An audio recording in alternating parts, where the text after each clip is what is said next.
Samantala, nagbigay na ng ultimatum ang Labor Department laban sa Ateneo Blue Eagle coach na si Tab Baldwin para ipresenta ang kanyang Alien Employment Permit o AEP.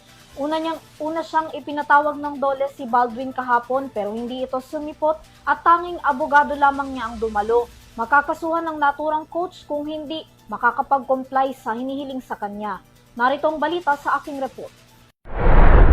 10 araw ang ibinigay ng Department of Labor and Employment o DOLE sa Ateneo de Manila University men's basketball head coach na si Tab Baldwin para ipresenta ang kanyang Alien Employment Permit o AEP na katunayang otorisado siyang magtrabaho dito sa Pilipinas. Ito'y kasunod ng pagkasawi ng 2 basketball players sa Dipakulaw, Aurora habang nasa isang team building activity. Sa isinagawang hiwalay na initial investigation ng DOLE, hindi nakadalo ng personal si Baldwin dahil sa hinihingi nitong pahinga. Sa halip din daw na AEP na hinihingi ng ahensya, Alien Certificate of Registration o ACR lang ang naipresenta ng humarap na abogado ni Baldwin na nagpapatunay lamang ng kanyang legal na paninirahan sa Pilipinas.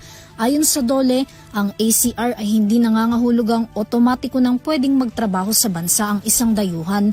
ACR daw ay galing sa Bureau of Immigration habang ang AEP ay sa DOLE dapat manggagaling.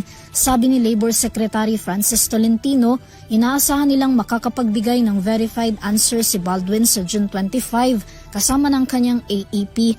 Matapos ang June 25, sa June 29 naman ang kanilang gagawing formal hearing. Sakali naman na walang maipakitang AEP si Baldwin, magre-resulta ito ng kaso sa kanya at sa employer nito. Bago ma-deport, bubunuin muna niya dito sa Pilipinas ang 3 buwan hanggang 3 taong pagkakakulong alinsunod sa polisiya ng DOLE. Binigyan diin naman ni Tolentino na ang pagbibitiw ni Baldwin bilang coach ng Ateneo Blue Eagles ay hindi makakaapekto sa kasalukuyang investigasyon na kanilang isinasagawa.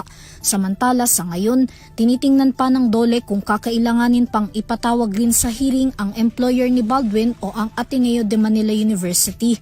Kaugnay pa rin ito, nanawagan ng DOLE sa lahat ng mga eskwelahan na tiyaking may AEP o legal na work permit ang mga foreign nationals na nagtatrabaho sa kanilang institusyon. Dapat pa rin daw na nasusunod ang employer-employee relationship, lalong-lalo na ang mga nakasaad lang sa kontrata. Sa isinagawa namang investigasyon ngayong araw ng National Bureau of Investigation o NBI, hindi pa rin nakadalo si Baldwin dahil sa iniinda nito sa kanyang kalusugan.